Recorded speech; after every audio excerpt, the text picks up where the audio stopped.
this is the maiden edition of the program TALKAM, and you may be wondering, we've played some promos to give you a hint about what to expect on this program. Well, today we will be getting into business and talking a lot more on what TALKAM is all about. Basically, you will be learning a lot about human trafficking, what it entails, where it happens, to what extent it happens, everything that we need to know. Also, at some point, be able to talk to people who have had several experiences, who were perhaps victims and all of that. Now, I will not be doing the talking alone. There are quite indeed a lot of people with me in the studio that I'm somehow feeling overwhelmed a little. But I have a co-presenter, Joseph. Good morning to you. Thank you so much, Ruth. All right, so you will be basically presenting this yes, and alongside with you. Okay, with me, right? Yes, of course. I will just be a supporting. You're my mentor, so I have to. Interesting.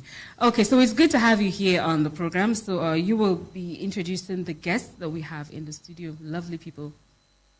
Okay. Good morning, Nigeria. Good morning, our listeners. Welcome to TALKAM, a show against human trafficking on Human Rights Radio 101.1 FM Abuja, brought to you by Devatop Centre for Africa Development, with support from International Centre for Investigative Reporting, Institute for War and Peace Reporting, and of course, in partnership with Human Rights Radio. Thank you for being part of today's discussion. Of course, we have very wonderful guests in our midst today. We have the Director of Public Enlightenment, National Agency for Prohibition of Trafficking in Persons, NAPTIP, Orakwe Arinze. Good morning, Abuja. Good morning, Nigeria. Thank you for coming, sir. Thank you. We also have a very wonderful woman here, the Executive Director of Women Trafficking and Child Labor Eradication Foundation, Whatcliffe, the oldest anti-human trafficking organization in Nigeria, Mrs. Sanusi Imabang. Mrs. Sanusi? Good morning, Nigeria. Thank you, Devatop, for bringing me here. Thank you so much. Then we also have our admin officer of Devatop Centre for Africa Development, Cynthia Ifanye. Cynthia? Thank you so much for having me here. Thank you. We have another person here, Carmen Papin. Carmen Papin is an intern from Netherlands. She's doing internship with Devatop Centre for Africa Development. Carmen, how are you feeling today? I'm good, thank you. Thank you for having me. All right, thank you so much. So today, we'll be discussing on a very important topic, the realities of human trafficking. I've been wondering, in 2016, the Global Slavery Index showed that there are over 800,000 victims of human trafficking. And this year, it showed that we have 1.3 million Nigerians who are victims of human trafficking. I was just wondering, it has increased from 800,000 to 1.3 million, 500,000 additional victims in 2 years. And I was just like, what will happen in the next 2 years? In the next 5 years, we'll be talking about 5 million victims of human trafficking. Of course, human trafficking is a form of human rights abuse that a lot of Nigeria think exists in rural areas or when someone is taken from a Edo state to Italy or any European countries. But that is contrary. It's more bigger than that. Some believe that trafficking is, when you take somebody from rural area to urban area, something that happens among poor people. But human trafficking is bigger than what we imagine. It is very close to us that we even think of. It's happening in every state in Nigeria. It's spreading to every community. So many people assume that it only happens to poor people living in rural areas, but even the rich can be trafficked. Some also believe that it involves just women and girls, but men and boys are also trafficked. I'm sure these are just some of the things that so many of our listeners will be educated on. Yeah, of course. Because of this program. Yes. So yeah. I think it would be good for our guests to start by telling us exactly what human trafficking embodies. Okay. So the first question will go to the director of NAPTIP, Mr. Arinze Orakwe. Sir, in a layman's language, what does human trafficking mean, and why do we have high rates of human trafficking in Nigeria? Thank you. Trafficking, simplicity, is the recruitment of person by means of coercion, by abduction, abuse of a position of vulnerability, kidnapping, and other means, transporting this individual from one place to another for exploitative reason. This is simple, in a very simple layman's language, what it is. When you go and pick up somebody, having told those persons lies, either by deceit or falsehood or a complete lie, make promises that you can't deliver on, that I will find you a job, I will find you marriage, I will better your life. Then you move that person either by forging documents, because somehow you forge some documents to make the person believe, that you are going to do this, or you are going to fast track this movement from one place to another. And you go to exploit that person. And the exploitation is by several means. You can exploit the person by putting them to be begging. You can exploit them by putting them to be working for you as house helps. You can exploit them by either for them to be prostitutes. You can exploit them either by actually taking their organs to sell. You can exploit them either by actually being rituals, subjecting them to jobs that are not dignifying, and you are collecting the money that is, if it's labor, for this individual. So that is human trafficking. And it comes in there's internal trafficking, there's also external trafficking. When you move a child from Akwa Ibom to Abuja, from one rural area to an urban center, for as house helps, to beg, to hawk in the street, to dash across fast-moving cars selling whatever, so hawking pure water, or to fry akara and do all those kind of things, menial jobs, when your own children are doing in private schools and doing well. That is trafficking. That's internal trafficking. So the external dimensions, you see people go to whatever and recruited. People actually recruit young girls now so that they can sell their ovaries for IVF. Wow. So the dimensions are unimaginable. It depends on the whims and caprices of the traffickers. And why is it on the increase? It's on the increase because, one, we have a collapse of social infrastructure by mean there are no schools for children to go to. Okay? Then also our governance systems is very poor.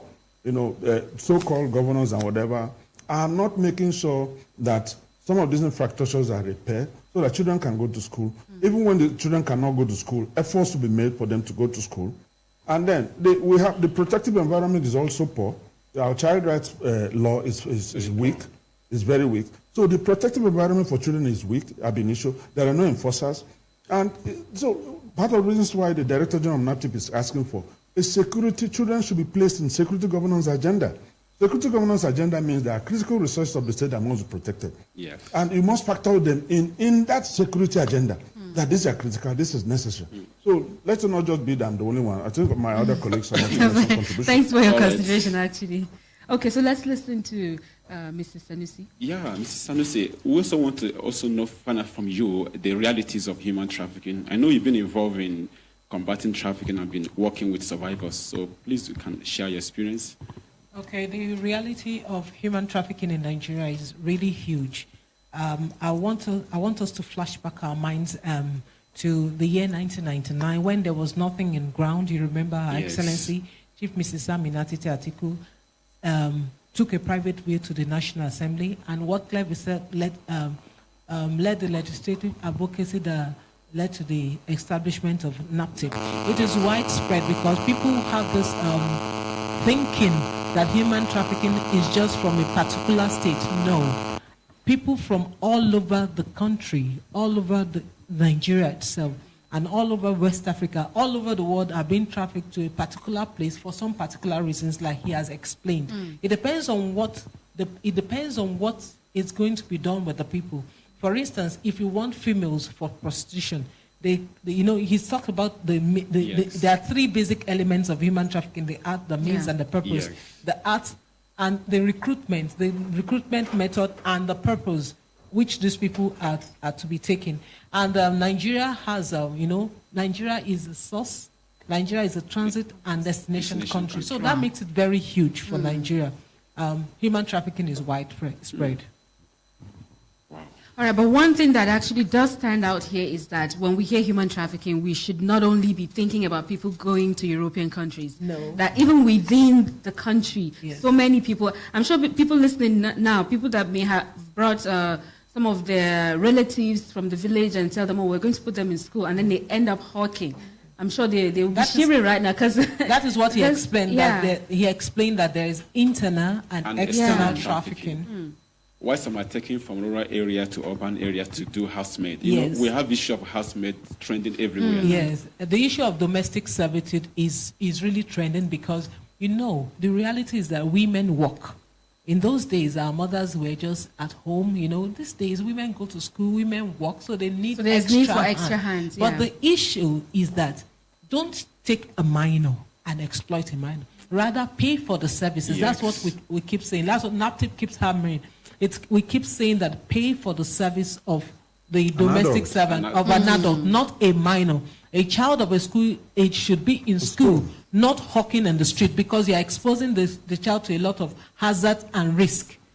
Pay an adult to do your work, not a child who should be in school. And you know, different purposes, some children who should be in school are babysitting right now as we are talking. They are babysitting and being locked up inside someone's house and being exploited. So human trafficking is huge.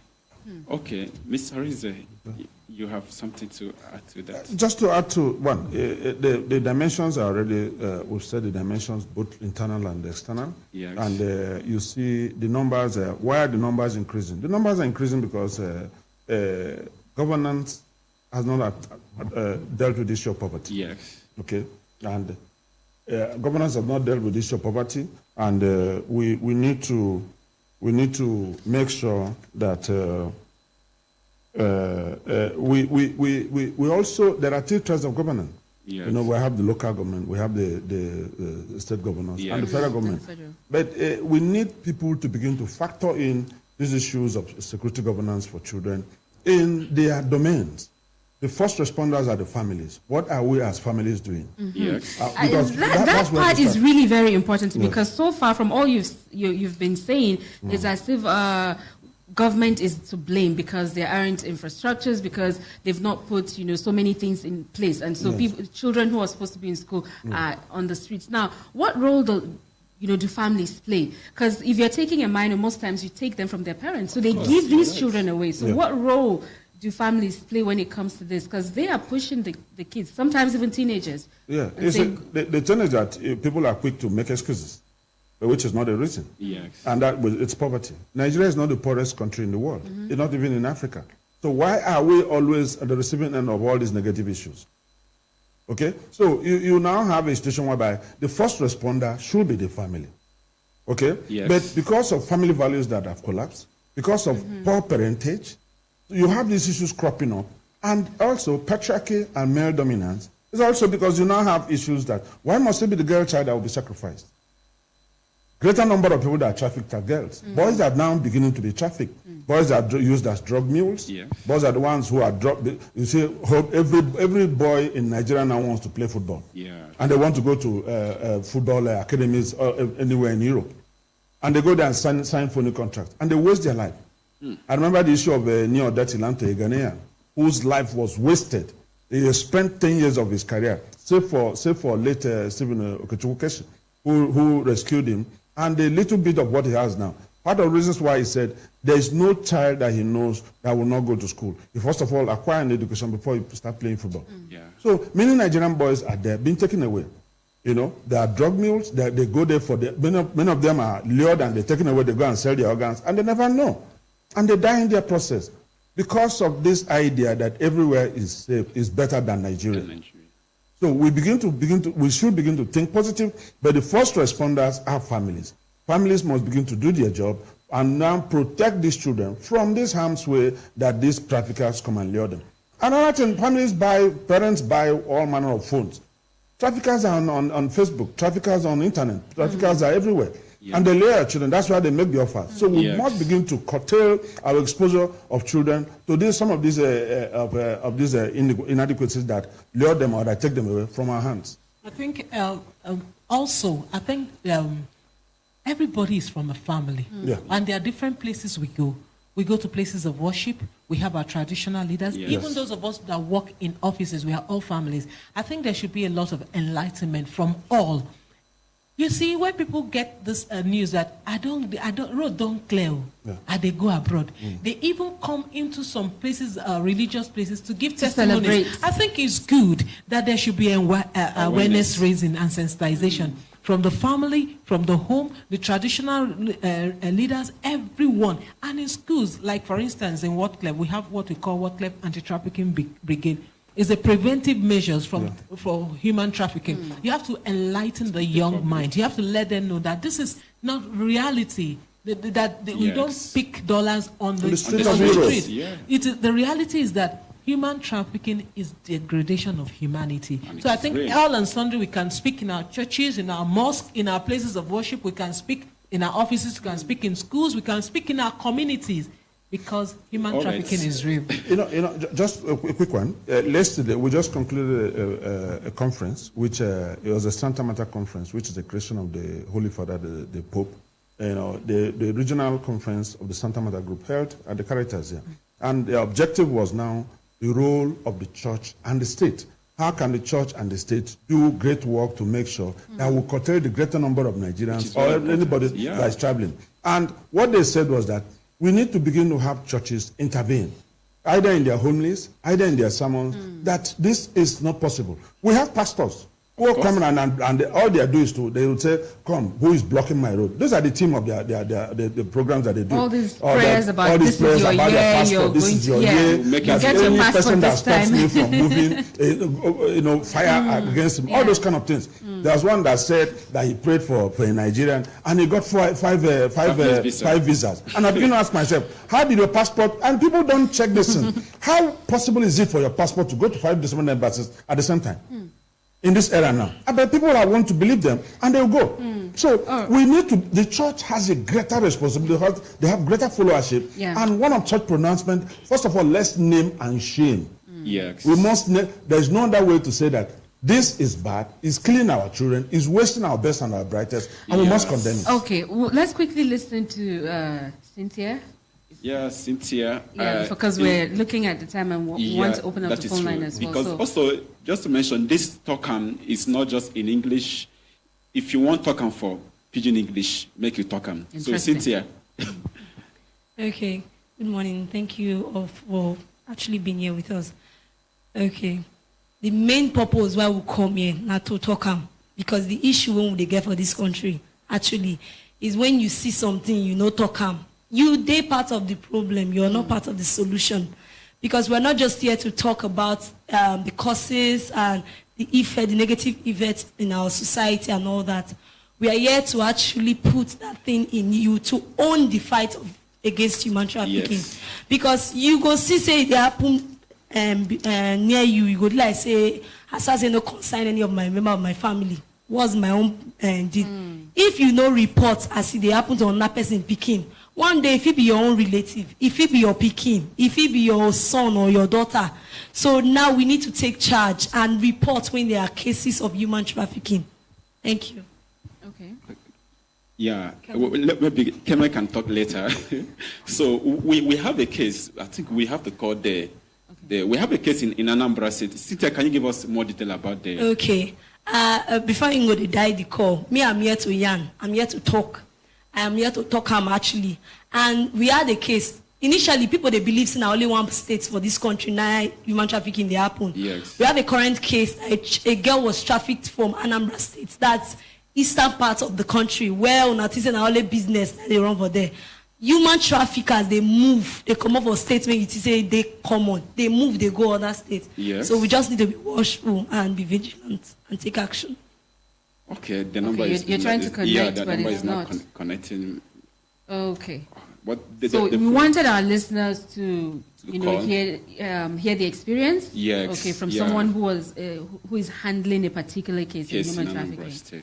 Okay, but the network seems to... Yeah, but let's open the phone to people to call and ask questions. So you can call us on 090 30 00 2362. Please, if you are calling to ask questions or to make a comment, you say your name and where you're calling from. But if you are calling to report a case, please don't say your name.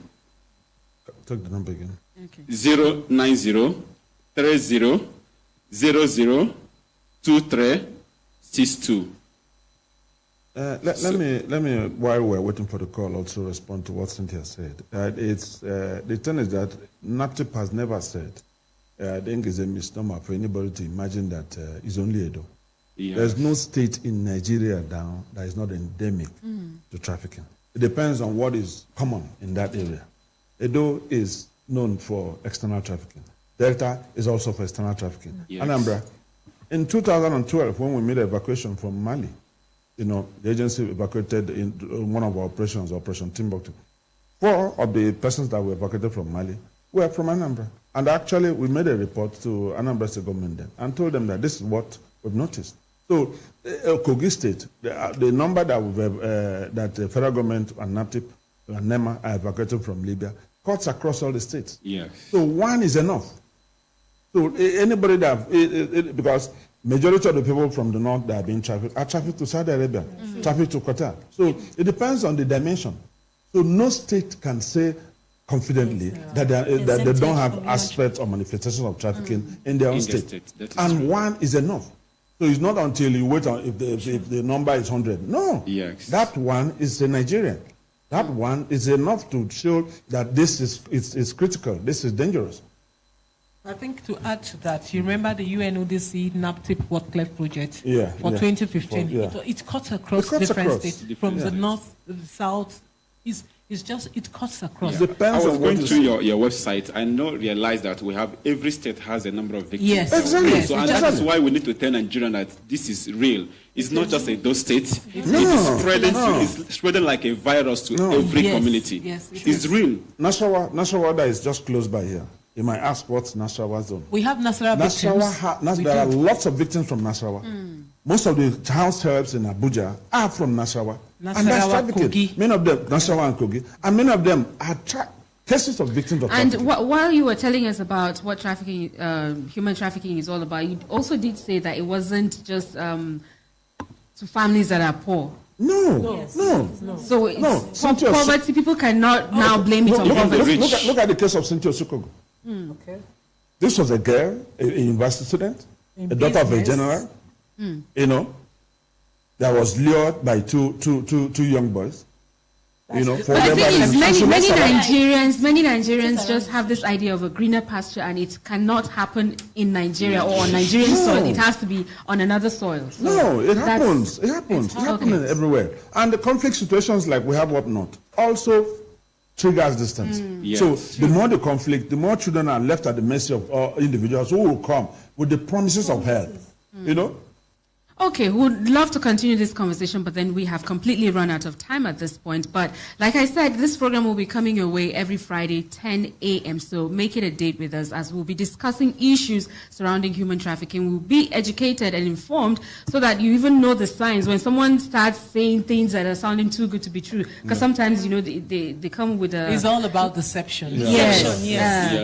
So that people can really just be attentive to know when, to make a certain move. Many thanks to you for being here in the studio. Let me quickly add, because NAPTIP is the focal agency for trafficking issues. And I know we run out of time. But please, if you have cases of trafficking, call NAPTIP. The number is 070-30,203. Once again, 070-30,203. It's our hotline. Somebody will take your call, and it's toll-free. Please call that number now if you have a case to report. So before we close, let's hear from Carmen Papin. Carmen Papin, what do you have to say? If you see him, TALKAM. Keep speaking. Yes. And take action. It's not about saying it, but you too should also report when you see incidents of human trafficking. Thank you. All right, many thanks to our guests and to those who listen in. Next week will be a lot more better and more interesting as well. And many thanks to the presenter, Joseph. Thank you so much. Next week we'll be hearing from the survivor, and I want you to tune in the same time next week on Friday, 10 a.m. All right, stay with us. I will be back 10:30 on Pro Bono Chambers. Do you know that 7 out of every 1,000